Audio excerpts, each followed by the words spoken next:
بسم الله الرحمن الرحيم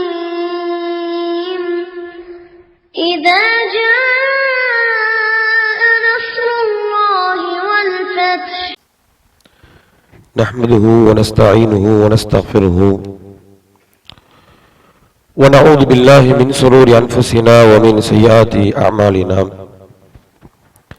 من يهده الله فلا مضل له ومن يضلله فلا هادي له وأشهد أن لا إله إلا الله وحده لا شريك له وأشهد أن محمدا عبده ورسوله يا أيها الناس اتقوا ربكم الذي خلقكم من نفس واحدة وخلق منها زوجها وبث منهما رجالا كثيرا ونساء واتقوا الله الذي تساءلون به والأرحام إن الله كان عليكم رقيبا يا أيها الذين آمنوا اتقوا الله حق تقاته ولا تموتن إلا وأنتم مسلمون يا أيها الذين آمنوا اتقوا الله وقولوا قولا سديدا يصلح لكم أعمالكم ويغفر لكم ذنوبكم ومن يطع الله ورسوله فقد فاز فوزا عظيما أما بعد فإن أصدق الحديث كتاب الله وخير الهدي هدي محمد صلى الله عليه وسلم وشر الأمور محدثاتها وكل محدثة بدعة وكل بدعة ضلالة وكل ضلالة في النار. கண்ணியம் மிகுந்த எல்லாம் வல்ல அல்லாஹ்வின் நல்லடியார்களே, அல்லாஹ்வின் அன்பும் பேருவரும் நமக்கெல்லாம் வாழ்வியல் வழிகாட்டியாக வந்த நபிகள் நாயகம் ஸல்லல்லாஹு அலைஹி வஸல்லம் அன்னவர்கள் மீதும் அன்னாரின் வாழ்க்கையை வழிநின்று வாழ்ந்த உத்தம சத்திய சஹாபாக்கள், சஹாபிய பெண்கள், தாபிஈன்கள், தபா தாபிஈன்கள் நம் எல்லோரும் மீதும் என்றென்றும் நின்று நிலவட்டுமாக.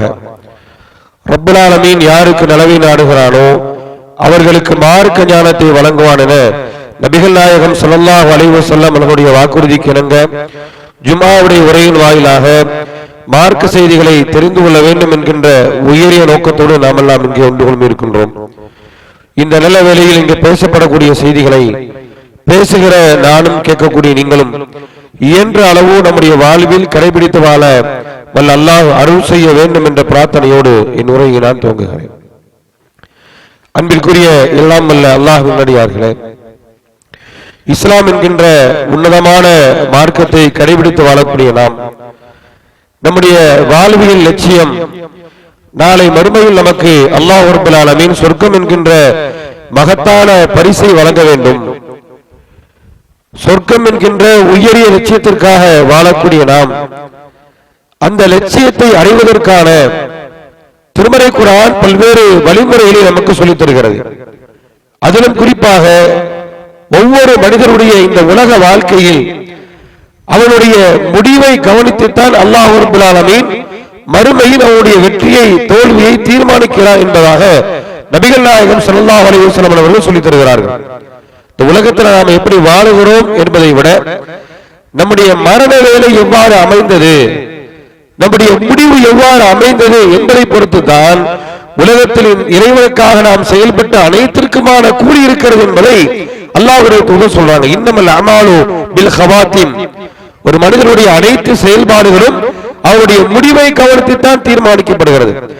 மறுமை வெற்றி என்பது இறுதி முடிவு யாருக்கு இனிதாக அமைந்து விடுகிறதோ, யாருக்கு இறைவனுடைய பொருத்தத்தை பெற்றதாக அமைந்து விடுகிறதோ அவருக்குத்தான் மறுமை வெற்றி என்பதாக திருமறை குர்ஆன் பல்வேறு இடங்களில் சொல்கிறது. அந்த அடிப்படையில் பார்க்கின்ற பொழுது நம்முடைய இறுதி முடிவு இனிதாக அமைய வேண்டுமானால் அதற்கென்று அல்லாஹ் ரப்பல் ஆலமீன் 4 தன்மைகளை சொல்கிறான். யாரிடத்தில் 4 பண்பாடுகள் இருக்கிறதோ அவருடைய இறுதி முடிவு இனிதாக அமையும், அதற்குத்தான் அவருடைய லட்சியமான சொர்க்கத்தை அடைய முடியும் என்று இஸ்லாமிய மார்க்கம் கற்றுத் தருகிறது. திருமறை குர்ஆனுடைய 13வது அத்தியாயத்தினுடைய 22வது வசனம். இந்த வசனத்துல நம்முடைய இறுதி முடிவு சிறந்ததாக அமைய வேண்டுமானால் 4 தன்மைகள் நம் இடத்தில் இருக்க வேண்டும் அல்லாஹ் சொல்றார். அதுல ஒன்று என்ன? உள்ளதீன சபர் புத்திகா வஜி ரப்பிஹிம், யார் இந்த உலகத்தில் அவருக்கு மேற்கொள்ளக்கூடிய பல்வேறு துன்பங்கள் துயரங்களை சகித்துக் கொள்கிறார்களோ, துன்பங்களை இறைவனுக்காக யார் சகித்துக் கொள்கிறார்களோ இந்த தன்மை யாரிடத்தில் இருக்குமோ வஅகாமு ஸலாத்த, தொழுகை யார் நிலைநாட்டுகிறார்களோ, வஅன்ஃபகு மிம்மா ரஸக்னாஹும் ஸிர்ரன் வ அலானியா, இறைவன் வழங்கியவற்றிலிருந்து ரகசியமாகவும் பகிரங்கமாகவும் யார் இறைவழியில் செலவிடுகிறார்களோ, வயதரவுன பில் ஹஸனத்தி ஸய்யா, நன்மையை கொண்டு யார் தீமையை தடுக்கின்றார்களோ. இந்த 4 தன்மை அல்லாஹ் சொல்றார். முதல் தன்மை என்ன? நமக்கு எப்பேற்பட்ட துன்பங்கள் ஏற்பட்டாலும் இறைவனுக்காக அதை சகித்துக் கொள்வது, இது ஒரு தன்மை. இந்த பண்பு நம்மகிட்ட இருக்கணும். அடுத்து அல்லாஹ் சொல்ற வஅகாமு ஸலா, தொழுகையை நிலைநாட்டுவது. மூன்றாவதாக வஅன்ஃபகு மிம்மா ரஸக்னாஹும் ஸிர்ரன் வ அலானியா, இறைவன் வழங்கியவற்றிலிருந்து ரகசியமாகவும் பகிரங்கமாகவும் செலவு செய்வது. நாலாவதாக வயதரவுன பில் ஹஸனத்தி ஸய்யா, ஒரு நன்மையை கொண்டு ஒரு தீமையை தடுப்பது. இந்த 4 தன்மை யாரிடத்தில் இருக்கிறதோ இவருடைய இறுதி முடிவு உலாயிக்கவும் உக்குபத்தார், அவருக்கு தான் இறுதி முடிவு என்பது இனிதாக அமையும், அவருடைய மரண வேலை இனிதாக அமையும், அவருக்கு மகத்தான சொர்க்கம் இருக்கிறது என்பதாக அல்லாஹ் தன்னுடைய திருமறை குர்ஆனில் சொல்லி காட்டுகிறார். இந்த 4 தன்மையில 3 தன்மைகள் ஒவ்வொரு மனிதனுடைய தனி மனித வாழ்க்கை சார்ந்த விஷயங்கள்.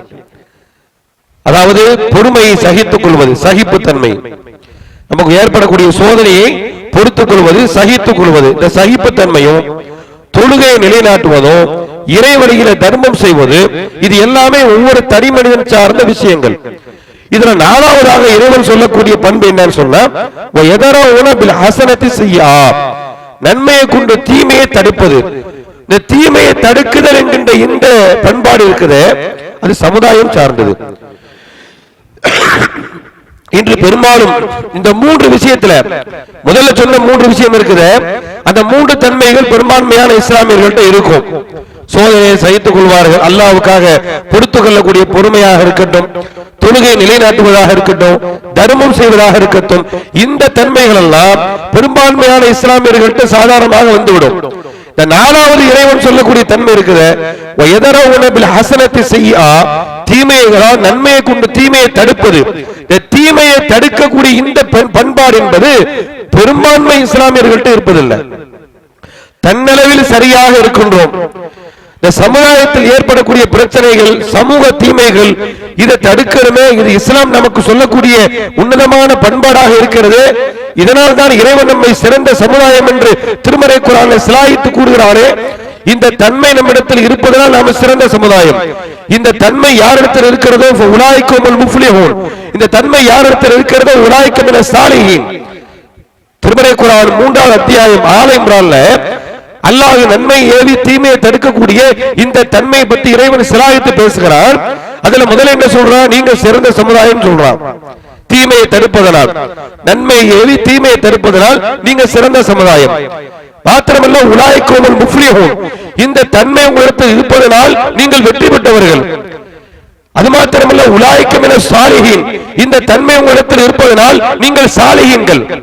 நம்ம அல்லாஹ்விடத்தில் சிறந்தவர்களாக, அல்லாஹ்விடத்தில் சிறந்த சமுதாயமாக, அல்லாஹ்விடத்தில் வெற்றியாளராக, இறைவன் நம்முடைய இறுதி முடிவை சிறந்ததாக அமைக்க வேண்டுமானால் ஒவ்வொரு இஸ்லாமியனிடத்தில் வர வேண்டிய மிக முக்கியமான பண்பாடு, தீமை எங்கெல்லாம் நடக்கிறதோ அந்த தீமையை தடுக்க வேண்டும். இன்றைக்கு நன்மை ஏவக்கூடிய கூட்டம் சமுதாயத்தில் அதிகமா இருக்குது. நல்ல காரியத்தை மக்கள்கிட்ட சொல்றது, தொழுகைக்காக மக்களுக்கு அழைப்பிடுவது, சமுதாய பணிகளுக்காக மக்களுக்கு அழைப்பிடுவது, ஆர்ப்பாட்டங்கள், போராட்டங்கள், இஸ்லாமிய சமூகத்துக்கு எதிராக நடக்கக்கூடிய கொடுமைக்கு எதிரான, அநீதிகளுக்கு எதிரான ஆர்ப்பாட்டங்கள், இதுவெல்லாம் சமுதாய மக்களை நன்மை என்பால் ஐக்கக்கூடிய காரியம். இந்த காரியத்தை செய்யக்கூடிய அமைப்புகள் இந்த சமுதாயத்தில் ஏராளமாக இருக்கிறாங்க. தொழுகைக்கு அழைக்கக்கூடியவங்க ஏராளமாக இருக்கிறாங்க. ஏழை எளிய மக்களுக்கு உதவி செய்யக்கூடியவங்க ஏராளமாக இருக்கிறாங்க. இல்லாதவர்களுக்கு வாழ்வாதார உதவி செய்யக்கூடியவர்கள் ஏராளமாக இருக்கின்றார்கள். பாதிக்கப்பட்டவனுக்கு ஒரு காயப்பட்டிருக்கிறான், விபத்துல காயமடைந்தவன், அவனுக்கு இரத்த தான உதவி செய்யக்கூடியவர்கள் ஏராளமாக இருக்கின்றார்கள். இப்படி நன்மைகளை செய்யக்கூடிய கூட்டம் அதிகமா இருக்குது. தீமையை தடுக்கணும் எல்லாம் சொன்னா இல்லையா? இந்த 2 அம்சமும் நம்ம இடத்துல இருக்கிறதுனாலதான் நாம வெற்றி பெற்றவர்கள். இந்த 2 தன்மையும் நம்ம இடத்துல இருந்தால்தான் நாம சாலிஹீன்கள். தீமையை தடுக்கக்கூடிய பண்பாடு நம்ம இடத்துல இருந்தால்தான் நம்முடைய இறுதி முடிவு இனிதாக அமையும். அப்ப இந்த அளவிற்கு இஸ்லாமிய மார்க்கம் தீமையை தடுப்பதை வலியுறுத்தி சொல்கிறது. இன்றைக்கு தீமையை தடுக்கக்கூடிய கூட்டம் ரொம்ப ரொம்ப குறைவுதான். ஏன் நன்மையை சொல்லக்கூடிய அளவிற்கு இருக்கக்கூடிய ஆர்வம், நன்மை மக்களுக்கு ஏவணும், நன்மையினால் மக்களை அழைக்கணும், அதன் மீது இருக்கக்கூடிய ஆர்வம், சமுதாயம் தீமையில் தத்தளிக்கிறது என்று சொன்னால் இந்த சமுதாயத்தை தீமையிலிருந்து பாதுகாக்க வேண்டும் என்கின்ற ஆர்வம் பெரும்பான்மையான இஸ்லாமிய சமூகத்துக்கு இல்லை என்று சொன்ன காரணம் என்ன? ஒரே காரணம் தான், தீமையை தடுக்கும் போது பிரச்சனை வரும். நன்மையை போய் மக்கள்கிட்ட சொல்லும் பொழுது எந்த பிரச்சனையும் வராது. தொழுகைக்கா மக்களை கூப்பிடுங்க, எந்த பிரச்சனையும் இல்லை. யாருக்காவது ஒரு ஆளுக்கு உதவி செய்ய சொல்லி ஒரு செல்வந்திட்ட போய் நீங்க உதவி செய்யுங்கன்னு சொல்லுங்க, எந்த பிரச்சனையும் இல்லை. நன்மையை ஏவுகின்ற பொழுது எந்த ஒரு பிரச்சனை நமக்கு வராது. தீமையை தடுங்க பிரச்சனைகள் வரும். ஒரு மனிதத்தில் இருக்கக்கூடிய ஒரு தனி மனித தீமையாக இருக்கட்டும், சமூக தீமையாக இருக்கட்டும், தீமைக்கு எதிராக நாம் களம் காணுகின்ற பொழுது நம்மை நோக்கி பல்வேறு எதிர்ப்புகள் வரும், பல்வேறு விமர்சனங்கள் வரும், சமுதாய துஷ்பிரயோகம், அதாவது சமூக பகிஷ்காரம் வரும். இதையெல்லாம் நம்ம பார்க்கின்ற பொழுது நமக்கு எதுக்கு இந்த வேண்டாத வேலை?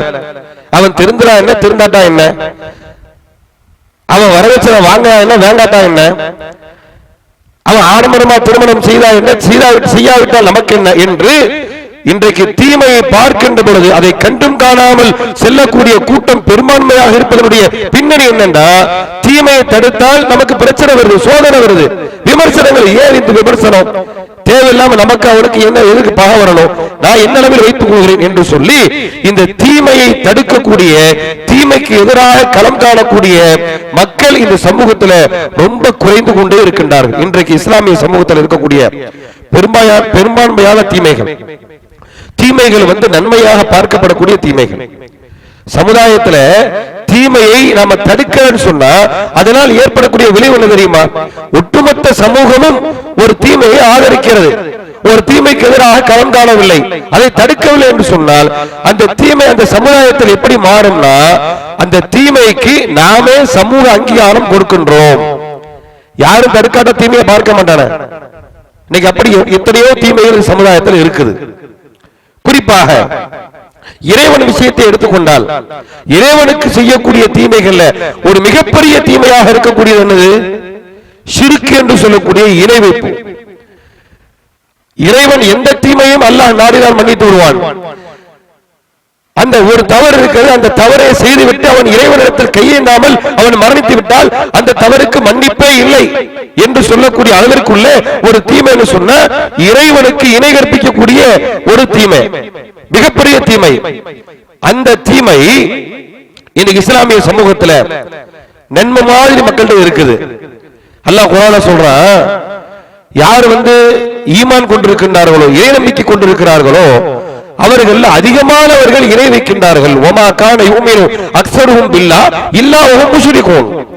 அல்லாஹ்வை நம்பினோம் என்று சொல்லவர்களில் பலர்கள் இறைவனுக்கு இணை கற்பிக்கின்றார்கள் என்று அல்லாஹ் ரப்பல் ஆலமீன் அன்றைய காலகட்டத்தில் மக்கத்து காபிர்களை பார்த்து அல்லாஹ் சொல்லக்கூடிய ஒரு செய்தி.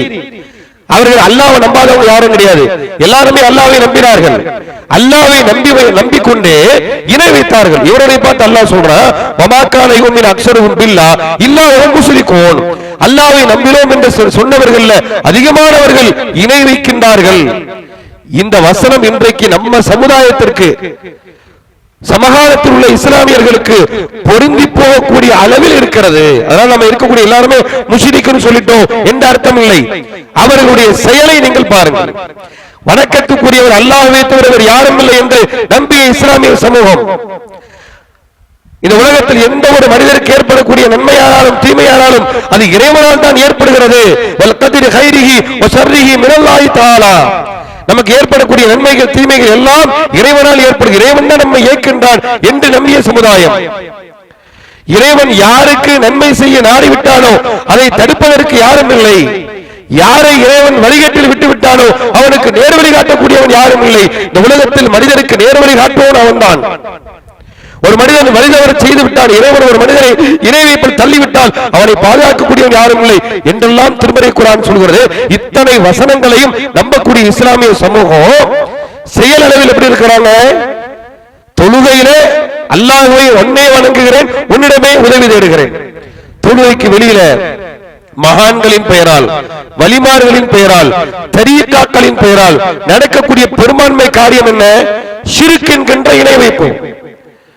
இந்த இணை வைப்பு இஸ்லாத்தின் பெயரால் இருக்கு. இதுக்கு எதிராக களம் காணக்கூடிய, இந்த தீமைக்கு எதிராக பகிரங்கமாக மக்களுக்கு மத்தியில் பிரச்சாரம் செய்யக்கூடிய கூட்டம் இந்த சமூகத்தில் அதிகமா குறைவா? யார் பேசுறாங்க? பெரும்பான்மை இஸ்லாமிய சமூகம் அதை பத்தி பேசுறதே இல்லை. என்ன நினைக்கிறாங்க? அது அவன் கொள்கை, அவனோடு. முதல்ல இந்த விஷயமே மிகப்பெரிய ஒரு டேஞ்சரான ஒண்ணு. நாம நம்ம அளவு சரியா இருந்தா போதும். அபூபக்கர் சித்திக் ரலியல்லாஹு அன்ஹு காலகட்டத்தில் அவங்க மக்களுக்கு ஒரு நாள் உரை நிகழ்த்துறாங்க. உரை நிகழ்த்தும் பொழுது அவங்க சொல்றாங்க, நீங்க ஒரு வசனத்தை, மக்களே ஒரு வசனம் நீங்கள் ஓதுகிறீர்கள், குர்ஆன்ல ஒரு வசனத்தை நீங்க ஓதுறீங்க. அந்த வசனத்தை ஓதிக்கொண்டே அந்த வசனத்தை சரியாக புரியாமல் நீங்கள் செயல்படுகிறீர்கள்.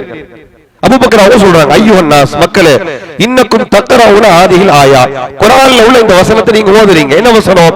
யா அய்யுஹல்லதீன ஆமனு, இறை நம்பிக்கையாளர்களே, அலைக்கும் அன்ஃபுஸக்கும், உங்களை நீங்கள் நெறிப்படுத்திக் கொள்ளுங்கள்.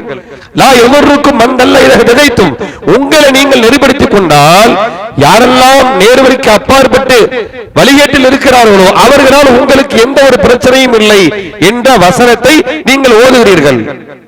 ஆனா ஓதிட்டு நீங்க என்ன செய்றீங்கன்னா, உங்களவோ நீங்க சரியா இருக்கிறீங்க, தீமையை தடுக்கல. ரசூலுல்லாஹ் இந்த வசனத்தை சொல்ல அபூபக்கர் அவங்க சொல்றாங்க, வ இன்னா வ சமிஅனா ரசூலுல்லாஹி ஸல்லல்லாஹு அலைஹி வஸல்லம், அல்லாஹ்வுடைய தூதர் சொல்ல நாங்கள் கேட்டிருக்கின்றோம். இன்னன் நாஸ, நிச்சயமாக மக்கள் அதிகமானவங்க இருக்கிறாங்க, இதா ரஅவுல் முன்கர, ஒரு தீமையை கண்டால் லா யுகையிருனஹு, அதை தடுப்பதில்லை. தீமையை கண்டு தடுக்காம நீங்க இருக்கிறீங்க. அதே நேரத்தில் நீங்க என்ன விளங்கிட்டீங்கன்னா, நாம நம்மளோட சரியா இருந்தா போதும். குர்ஆனுடைய வசனத்தை நீங்கள் தவறாக புரிந்து கொண்டதின் விளைவோ என்னவோ தெரியவில்லை, தீமைக்கு எதிராக யாரும் நீங்கள் களம் காணவில்லை. சொல்றது யாரு? அபூபக்கர் சித்திக். நீங்க பெரும்பாலும் கூட்டம் அப்படி இருக்கிறாங்க. இஸ்லாமிய சமூகத்தில் அப்படிப்பட்டவர்கள் அதிகமா இருக்கிறாங்க. எதுக்குங்க வம்பு? நம்ம அளவுல நாம சரியா இருக்கிறோம், ஏன் அவன் திருந்துவான், நம்ம திருந்தி வரலையா? இதையே போய் ஒரே அவன் சொல்லிட்டே இருக்கணுமா?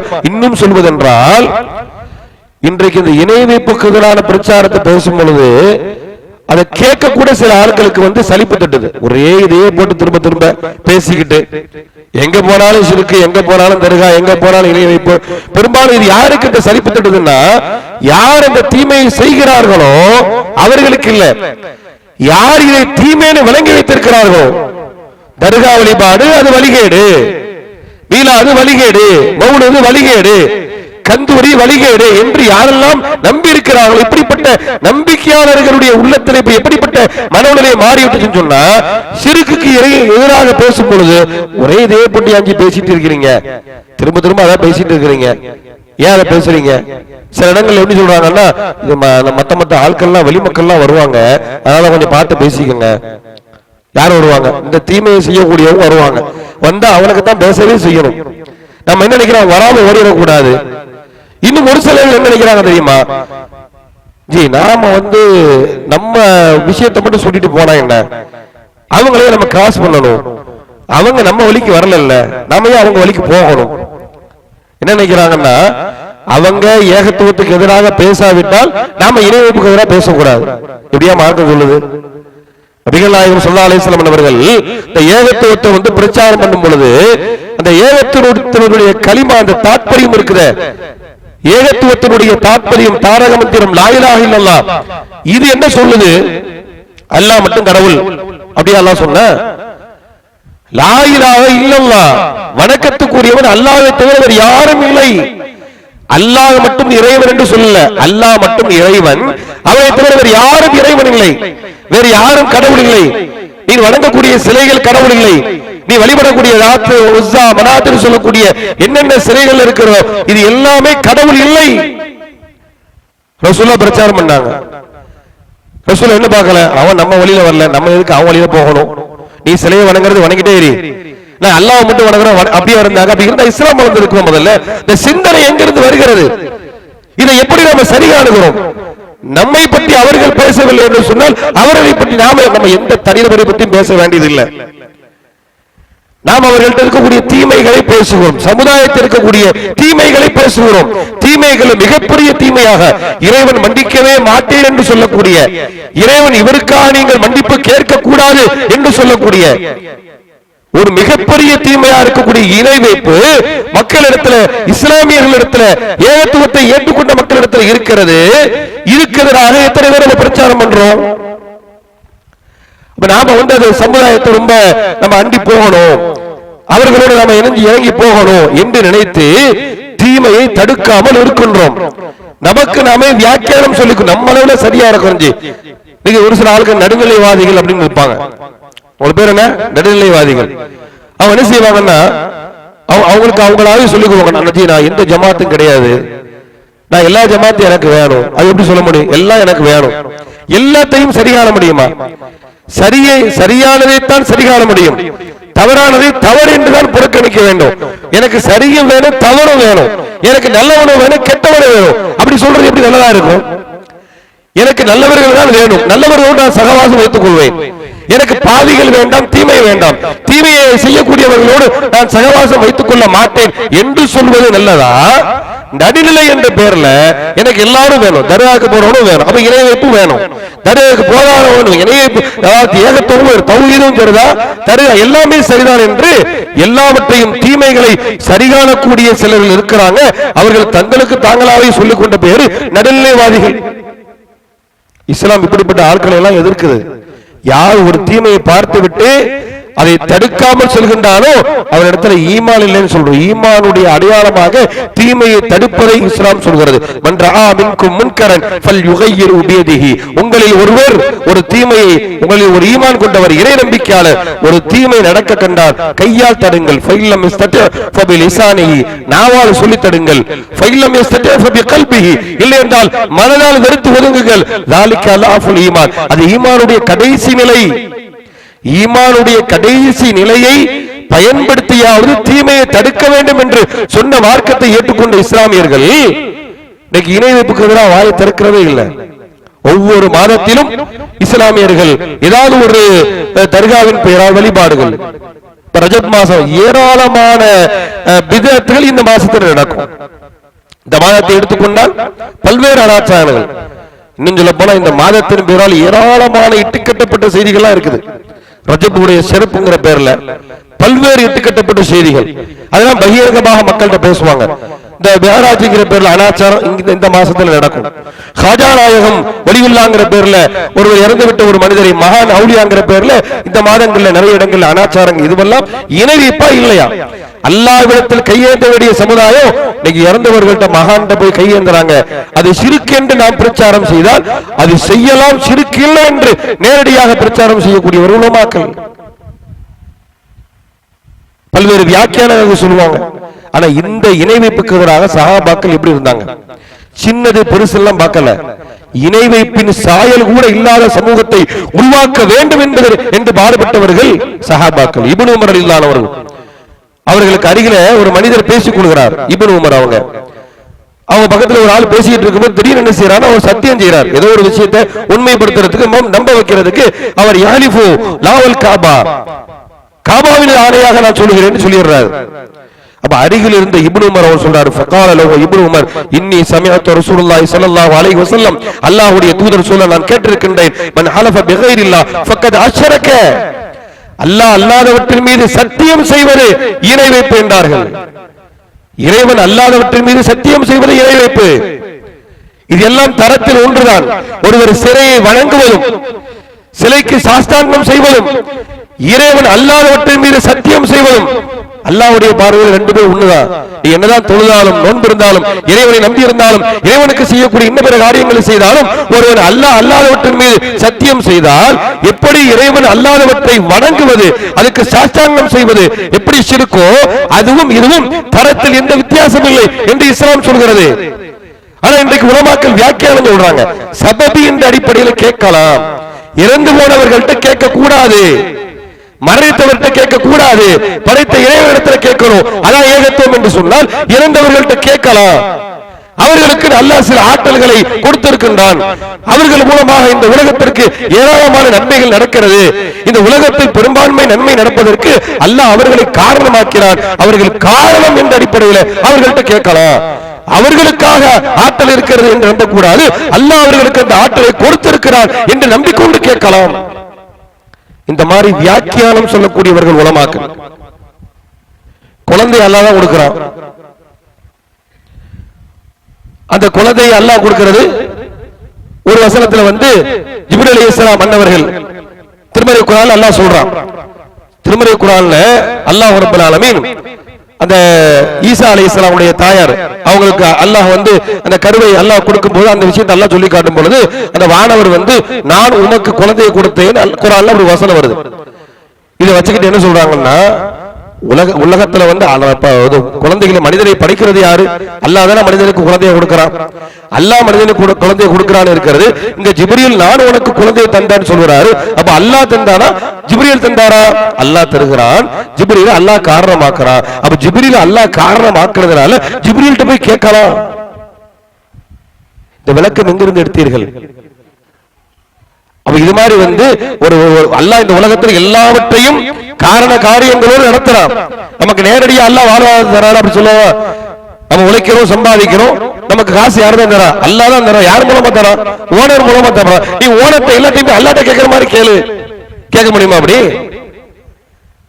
நமக்கு முதலாளி இருக்கக்கூடியவர்கிட்ட அவர் தானே நமக்கு பொருளாதாரம் தராரு. அவர் மூலமா தான் அல்லாஹ் தர்றான். அவரே தரல, அவர் தான் தராரு. ஆனா அல்லாஹ் அவர் மூலமா தர்றான். அதனால அவர்கிட்ட எல்லாத்தையும் கேட்பேன்னு கேட்க முடியுமா? இறந்தவர்களிடத்துல கேட்கலாம், மரணித்தவர்கள்ட்ட கேட்கலாம். அவர்கள் மூலமாக அல்லாஹ் நிறைய காரியத்தை நடக்கிறார். ஆனா நீ ஒரே ஒரு விஷயத்தை நம்பிக்கோ, அவருக்கே எல்லா ஆற்றலும் தானாக வந்தது என்று நம்பாத, அல்லாஹ் அவருக்கு கொடுத்தான் என்று நம்பு. இப்படி நம்பினால் நமக்கும் இஸ்லாத்திற்கு அப்பாற்பட்ட இன்ன மதத்தவர்கள் இருக்கிறார். அவங்களுக்கு என்ன வித்தியாசம்? ஒருத்தர் சிலையிலேயே எப்படி போய் கேட்கலாமே? சிலை இருக்கிற கல் சிலை இருக்கிறது, கல் சிலையிட்ட போய் தன்னை கடவுள் அதை நம்பிக்கிட்டு கேட்கிறான். இப்படி நம்புறாங்க. இந்த கல்லுக்கு எந்த ஆற்றலும் இல்ல, தானாக எந்த ஆற்றலும் இந்த கல்லுக்கு வரவில்லை. இன்னல்லாஹ் அலா குல்லி ஷைஇன் கதீர், அல்லாஹ் எல்லாவற்றுக்கும் சக்தி படைத்தவன். எனவே இந்த கல்லுக்கு எனக்கு உதவி செய்யக்கூடிய ஆற்றலை அல்லாஹ் கொடுத்திருக்கிறான் நம்பிட்டு கல்லுட்ட கேட்டா தப்பு இல்ல என்று சொல்லக்கூடியவர்கள் உலமாக்கள். அப்ப இதுக்கு எதிராக பிரச்சாரம் யார் பண்ணி ஆகணும்? யார் இதை பகிரங்கமாக எதிர்க்கிறோமோ அவங்க தானே பண்ணி ஆகணும். நம்ம பேசுகிறோமா? பேசல. ஒரு காலத்தில் பேசப்பட்டது ரொம்ப பகிரங்கமாக இறைவனுக்கு எதிரான பிரச்சாரங்கள். நம்ம ஒரு மீட்டிங் போட்டா எதிர்த்து அவங்க ஒரு மீட்டிங் போடக்கூடிய அளவுக்கு இருந்தது. ஆனா இன்றைக்கு அப்படிப்பட்ட இணைவுக்கு எதிரான அந்த வீரிய பிரச்சாரங்கள் குறைந்து கொண்டே நாம என்ன நினைக்கிறோம்? நமக்கு எதுக்கு வம்பு? இப்படி நினைத்தால் இறைவனின் வேதனை வந்தால் அந்த பிடியில் நாமும் தப்ப முடியாதுன்னு அல்லாஹ்வுடைய தூதர் சொல்றாங்க. நபிகள் நாயகம் ஸல்லல்லாஹு அலைஹி வஸல்லம் சொல்றாங்க, யார் ஒருவர் ஒரு தீமை நடக்கின்ற பொழுது அதை கண்டும் காணாமல் இருக்கின்றார்களோ அப்படிப்பட்டவர்களுக்கு அல்லாஹ் சொல்றான், அல்லாஹ்வுடைய தூதர் சொல்றாங்க, ஐயோ அம்மஹுமுல்லாஹு பிஇகாபிஹிம், தண்டனையில் அல்லாஹ் எல்லாவற்றையும் சமப்படுத்தி விடுவான். தீமையை தடுக்காதவனுக்கு தண்டனை உண்டு. அதனால் சமுதாயத்தில் நடக்கக்கூடிய எந்த தீமையாக இருந்தாலும் சரி, அனாச்சாரங்களா இருந்தாலும் சரி, அதை நாம தடுக்கணும். சின்னது பெருசு என்றெல்லாம் பார்க்கவே கூடாது. இதனால் அவர் நம்மை பகைத்துக் கொண்டாலும் பரவாயில்லை, இதனால் அவர் நம்முடைய உறவை முடித்துக் கொண்டாலும் பரவாயில்லை. இறைவனுக்காக இந்த சமுதாயம் இணைப்பில்லாத சமுதாயமாக உருவாக வேண்டும் என்பதற்காக அல்லாஹ்வுடைய தூதர் இந்த பிரச்சாரத்தை அவருடைய மரணம் வரையிலும் தொடர்ச்சியாக செய்தார்கள். இணைப்புக்கு எதிரான பிரச்சாரங்கிறது ரசூலுல்லாஹ்வுடைய ஆரம்ப காலம் முதல் கொண்டு நபிகளாருடைய மரண வேளையில் கூட அவர்கள் மரணப்படுக்கையில் இருக்கின்ற பொழுது மரணிப்பதற்கு சில நாட்களுக்கு முன்னால் அல்லாஹ்வுடைய தூதர் சொன்ன வார்த்தை, லஅனல்லாஹுல் யஹூத வன் நஸாரா, யூதர்களையும் நசாராக்களையும் அல்லாஹ் சபிக்கின்றான். இத்தகது குபூர் அம்பியாயிஹிம் மசாஜித், நபிமார்களுடைய அடக்கத்தலத்தை வணக்கத்தலமாக மாற்றி விட்டார்கள். இன்னைக்கு எத்தனை அடக்கத்தலம் வணக்கத்தலமா இருக்குது? போய் நிக்கிறான், கையேந்திரான், அங்க போய் திரிய கொளுத்தி வைக்கிறான், அந்த எண்ணெய்க்கு பறக்கத்திற்கு நம்புறான். அந்த திரியில இருந்து வரக்கூடிய அந்த புகையில கையை வச்சு மூஞ்ச தருவனா நம்ம வியாதி போயிடும் நம்புறான். அந்த கபர்ல இருக்கக்கூடிய அந்த பூவை எடுத்து அதை வாயில போட்டா, தண்ணீரை போட்டு அதை வச்சு நம்ம குடிச்சோம்னா நம்ம வியாதி போயிடும் நம்புறான். இதுவெல்லாம் இஸ்லாமிய இடத்தில் இருக்கு என்று சொன்னால் இவருடைய தொழுகைக்கு அல்லாஹ் இடத்துல மதிப்பு இருக்கிறதா? இவருடைய இன்னபிற இபாதத்துக்கு இறைவனிடத்துல மதிப்பு இருக்கிறதா? இவர் அல்லாஹ்ட்ட கையேந்தி என்னதான் கேட்டாலும் இறைவனுடைய பிரார்த்தனைக்கு மதிப்பளிப்பானா? இது எல்லாம் தீமையே இல்லைங்கிற அளவுல இன்னைக்கு சமுதாயம் அதை கொண்டு போயிடுச்சு. காரணம் என்னன்னா, எதிர்ப்பவர்கள் குறைந்து விட்டார்கள். எங்க தீமைகளை எதிர்க்காமல் தீமைகளை ஆதரிக்கப்படுகிறதோ அல்லது அதை கண்டும் காணாமல் புறந்தள்ளப்படுகிறதோ அங்கெல்லாம் அந்த தீமைகள் நன்மையாக மாறிவிடும். சமூகமே சேர்ந்து அதற்கு அங்கீகாரம் அளித்தது போன்று போய்விடும். எனவே இஸ்லாமிய மார்க்கம் நாளை மறுமையில் நாம் வெற்றி பெற வேண்டுமானால், சாலிஹீன்களுடைய பட்டியலில் இடம்பெற வேண்டுமானால், சிறந்த உம்மத் என்று இறைவன் சொல்கிறானே அப்படிப்பட்டவருடைய பட்டியலில் நாம் இடம்பெற வேண்டுமானால், உலாய்க்கவும் ஒக்குமத்தார் இவர்களுடைய இறுதி முடிவு நல்லதாக ஆகிவிட்டது என்று சொல்லி யாருடைய இறுதி முடிவு நல்லதாக ஆகிவிடும் அல்லாஹ் ஒரு பட்டியல் போடுறானே அப்படிப்பட்டவர்களுடைய பட்டியலில் நாம் இடம்பெற வேண்டுமானால், எப்படி நாம் நம்மளவில் இந்த மார்க்கத்தை கடைபிடிக்கின்றோமோ இந்த கொள்கையை பிற மக்களுக்கு எடுத்துரைப்பது, குறிப்பாக தீமைக்கு எதிரான பிரச்சாரத்தை மக்களுக்கு மத்தியில் கொண்டு செல்வது, இப்படிப்பட்ட தன்மைகள் நம்மிடத்தில் இருந்தால் மாத்திரம்தான் நம்முடைய இறுதி முடிவு இனிதாக அமையும் என்று திருமறை குர்ஆன் நமக்கு சொல்லிக் காட்டுகிற அந்த அடிப்படையில் அல்லாஹ்வும் அல்லாஹ்வுடைய தூதரும் எப்படி தீமைக்கு எதிராக கடம் காண வேண்டும் என்று சொன்னார்களோ அந்த வாக்குறுதியை, நபிகளாருடைய போதனைகளை முழுமையாக நம்முடைய வாழ்க்கையிலே பின்பற்றக்கூடிய நன்மக்களாக வல்ல இறைவன் உங்களையும் என்னையும் ஆக்கி அருள் புரிவானாக. வாஹிரு தஅவானா அனில் ஹம்துலில்லாஹி ரப்பில் ஆலமீன். அஸ்ஸலாமு அலைக்கும்.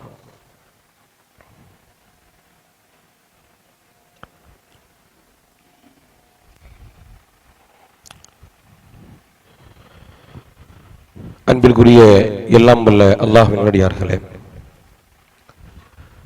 அல்லாஹ்வுடைய தூதர் நபிகள் நாயகம் ஸல்லல்லாஹு அலைஹி வஸல்லம் அவர்கள் அவர்களுடைய ஒவ்வொரு உரையினுடைய துவக்கத்தில் முக்கியமான பல்வேறு செய்திகளை மக்களுக்கு நினைவுபடுத்துவார்கள். அதில் ஒன்றுதான் வஹைரல் ஹதி ஹதியு முஹம்மதின் ஸல்லல்லாஹு அலைஹி வஸல்லம், கலாச்சாரத்தில் சிறந்த கலாச்சாரம் நபிகள் நாயகம் ஸல்லல்லாஹு அலைஹி வஸல்லம் அன்னவருடைய கலாச்சாரம், நபிகளாருடைய கலாச்சாரம் தான் சிறந்த கலாச்சாரம் என்று அல்லாஹ்வுடைய தூதர் இந்த செய்தியை ஒவ்வொரு உரையினுடைய துவக்கத்திலும் சொல்லுவார்கள். அப்படிப்பட்ட ஒரு சிறந்த கலாச்சாரத்தை நம்முடைய வாழ்க்கையில் கடைபிடிக்கிறோம் என்று சொன்னால், நபிகளாருடைய சொல் செயல் அங்கீகாரத்தை நம்முடைய வாழ்க்கையில கடைபிடிக்கிறோம் என்று சொன்னால், நம்முடைய இந்த கலாச்சாரத்தில் இஸ்லாத்தினுடைய போதனைகளில் நபிகளாருடைய வழிகாட்டலில் எந்த ஒரு கலப்படமும் இருக்கக்கூடாது. இஸ்லாமிய மார்க்கம் என்பது எந்த ஒரு மதத்திலிருந்தும் காப்பியடிக்கப்பட்டவைகள் அல்ல. அல்லாஹ் குர்ஆன் அப்படிதான் சொல்றான், லிதகூனு ஷுஹதா அலன்னாஸ், நீங்கள் உலக மக்களுக்கு முன்னோடின்னு சொல்றான். இஸ்லாமியரை பார்த்து இஸ்லாத்தை கடைபிடிக்கக்கூடிய, குர்ஆனை பின்பற்றக்கூடிய, நபிகளாரை முன்மாதிரியாக கொண்டு செயல்படக்கூடிய நீங்கள் ஷுஹதா அலன்னாஸ், உலக மக்களுக்கு முன்னோடி. நீங்கள் ஏன் உலக மக்களுக்கு முன்னோடி? வயகூன ரசூல் அலைக்கும் ஷஹீதா, உங்களுக்கு அல்லாஹ்வுடைய தூதர் முன்னோடியாக இருக்கின்றார்கள். அல்லாஹ்வுடைய தூதரை நாம் முன்னோடியாக கொண்டதனால், சிறந்த கலாச்சாரத்திற்கு சொந்தக்காரரான நபிகளாரை நாம் பின்பற்றுவதனால் உலக மக்களுக்கே நாம் முன்னோடி என்று இஸ்லாம் சொல்கிறது, குர்ஆன் சொல்கிறது. அப்ப இஸ்லாமிய கொள்கை, கோட்பாடு, கலாச்சாரம் இவை அனைத்தும் எந்த ஒரு மதத்திலிருந்தும் காப்பி அடிக்கப்பட்டவைகள் அல்ல, எல்லாம் இறைவனிடத்திலிருந்து வந்த செய்திகள். அப்படிப்பட்ட ஒரு சிறந்த கலாச்சாரத்தை பின்பற்றக்கூடிய இஸ்லாமிய சமூகத்தில் ஒவ்வொரு காலகட்டத்திலும் பிற மத கலாச்சாரம், பிற மதத்தவர்களுடைய செயல்பாடுகள் இஸ்லாமியர்கள்ட்ட பிரதிபலிக்கிறத பார்க்கிறோம். அவங்கள மாதிரி நம்மளும் இருந்தா என்ன? நபிகள் நாயகம் ஸல்லல்லாஹு அலைஹி வஸல்லம் அவங்க முன்னெச்சரிக்கையே செய்றாங்க. ல தர்கபுன்ன சுனன மன் கான கப்லக்கும் ஷிப்ரம் பிஷிப்ரின் திராஹம் மின் திராயின் ஹத்தா லவ் சலகு ஹுஜுர லப்பின் ல சலக்துமூஹு. ரசூலுல்லாஹ் சொல்றாங்க, அதாவது உங்களுக்கு பிறகு ரசூலுல்லாஹ் அந்த காலத்துல சஹாபாக்கள் வாழக்கூடிய காலத்துல சொல்றாங்க, நீங்கள் உங்களுக்கு முன்வாழ்ந்த சமுதாய மக்களை பின்பற்றுவீர்கள், அவங்க கலாச்சாரத்தை நீங்க பின்பற்றுவீங்க, ஜானுக்கு ஜால் முளத்துக்கு மூலம் நீங்கள் பின்பற்றுவீர்கள். எந்த அளவிற்குன்னா, ஒரு உடும்பு பொந்துக்குள்ள போய் அவர்கள் நுழைந்தாலும் நீங்க அதை போய் நுழைய நினைப்பீங்க.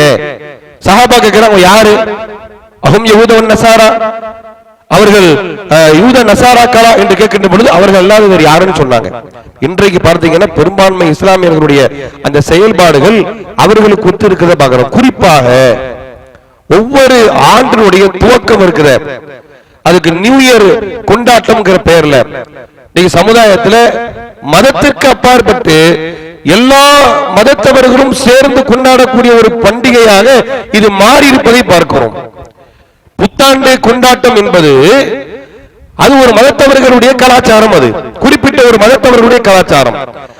அந்த கலாச்சாரம் இன்றைக்கு எப்படி மாறிவிட்டது என்று சொன்னா, உலகத்தில் எல்லா மதத்தவர்களுக்குமான பொது பண்டிகை என்கின்ற அளவில் அந்த கலாச்சாரம் மாறிவிட்டது. யார் எப்படியும் போயிட்டு போகும்.